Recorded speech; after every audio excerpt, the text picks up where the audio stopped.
गप्पू काका को एक दिन पेट दर्द हुआ। वो सीधा गांव के डॉक्टर लालचंद के पास पहुंचे। डॉक्टर ने पूछा, काका कहाँ दर्द हो रहा है? डॉक्टर बाबू पेट में। क्या खाया था? बस हल्का फुल्का, 10 समोसे, 2 प्लेट छोले भटूरे, 5 गुलाब जामुन और 1 लीटर लस्सी। काका आपको गैस हो गई है? अरे गैस होती तो साइकिल से आ जाता, पूरा टैंकर बना दिया आपने।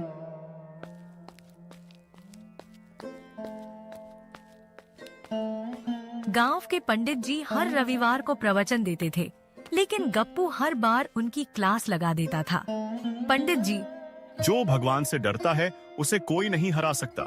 पंडित जी, फिर तो बिल्ली सबसे ताकतवर होनी चाहिए, क्योंकि वो भगवान से सबसे ज्यादा डरती है। पूरा गांव ठहाकों से गूंज उठा। गप्पू काका का मजाक करने का अंदाज ऐसा था कि लोग कभी कभी परेशान भी हो जाते थे।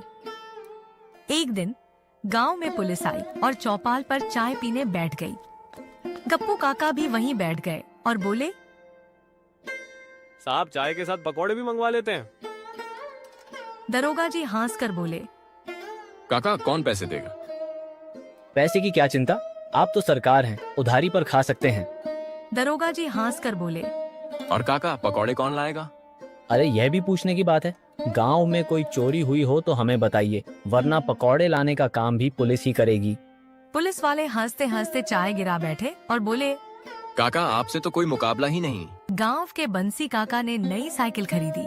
पूरा गांव देखने आया। गप्पू ने पूछा, काका ये कहाँ से लाए? शहर से खरीदी, 5,000 की थी, लेकिन दुकानदार से मोल भाव करके 5,500 में ले आया। काका 500 ज्यादा क्यों दिए? दुकानदार रोने लगा कि नुकसान हो रहा है। मुझे दया आ गई। गांव वाले ठहाके लगाकर बोले, काका आप जैसे ग्राहक हर दुकान पर होने चाहिए। गप्पू काका को एक दिन राजनीति का भूत सवार हुआ। उन्होंने गांव में सरपंच का चुनाव लड़ने का फैसला किया। गप्पू ने चुनावी वादा किया, अगर मैं सरपंच बना तो गांव में एक बढ़िया होटल खोलूंगा। पर होटल से हमें क्या मिलेगा? गोलगप्पे और समोसे फ्री। हम तुम्हें वोट देंगे। पर जब चुनाव हुए तो गप्पू को सिर्फ 1 वोट मिला। गप्पू गुस्से में बोले, गद्दारों, मैं तो सोच रहा था कि कम से कम मेरी बीवी मुझे वोट देगी। बगल में से उनकी बीवी बोली, मैंने तो बंसी काका को वोट दिया, वो सच्चे आदमी हैं। गांव में ठहाके गूंज उठे और गप्पू काका का चुनावी सपना धरा का धरा रह गया। चुनाव हारने के बाद गप्पू काका ने नया काम शुरू करने का सोचा। उन्होंने चाय की दुकान खोल ली। पहले ही दिन गप्पू ने बोर्ड लगाया, यहाँ सबसे बढ़िया चाय मिलेगी। बंसी काका आए और बोले, गप्पू एक चाय पिला। गप्पू ने चाय दी। बंसी काका ने एक घूंट लिया और मुंह बना लिया। अरे ये तो बहुत फीकी है। तो क्या हुआ, चाय फीकी हो या मीठी, आखिर में खत्म तो करनी ही पड़ती है। बंसी काका ने पैसे दिए और सिर पकड़कर निकल लिए। गप्पू काका को अंग्रेजी सीखने का शौक चढ़ा। उन्होंने गांव के मास्टर जी से पूछा, master ji, I am going बोलते हैं तो आने के लिए क्या बोलते हैं? I am coming. अच्छा, तो जब कोई जाता भी है और आता भी है तो हमेशा आई ही रहता है। काका अंग्रेजी से दूर ही रहो, तुम्हारे बस की बात नहीं। गप्पू पहली बार ट्रेन में सफर कर रहे थे। उन्होंने टिकट लिया और सीट पर बैठ गए। टीटी आया और पूछा, टिकट दिखाइए।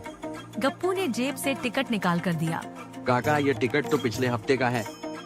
ओहो, ट्रेन में सफर करना भी कितना मुश्किल है, हर बार नया टिकट लेना पड़ता है। टीटी और बाकी यात्री हंसते हंसते पागल हो गए। गांव में एक दिन बंसी काका की बकरी चोरी हो गई। गप्पू काका ने घोषणा कर दी, जिसकी बकरी मिलेगी उसे 50 रुपए का इनाम दूंगा। अगले ही दिन गप्पू खुद बकरी लेकर आए और बोले, काका आपकी बकरी मिल गई। पर तूने कैसे ढूंढी? काका मैं ही तो चुरा कर लाया था। गांव वालों ने हंसते हंसते गप्पू को पेड़ से बांध दिया और बोले, अब तू ही इनाम दे। गप्पू की हरकतों से पूरा गांव परेशान हो गया था। पंचायत ने फैसला लिया कि गप्पू को 1 हफ्ते के लिए गांव से बाहर भेजा जाएगा। गप्पू ने गुस्से में कहा, ठीक है, मैं चला जाऊंगा, लेकिन याद रखना जब मैं वापस आऊंगा तो तुम्हें मुझसे हंसी का टैक्स देना पड़ेगा। पूरा गांव ठहाके मारकर हंस पड़ा और गप्पू को फिर से गले लगा लिया। मेरा नाम गप्पू है और जब तक मैं हूं हंसी कभी नहीं रुकेगी। और इसी तरह मस्तीपुर गांव की ठहाके भरी दुनिया चलती रही।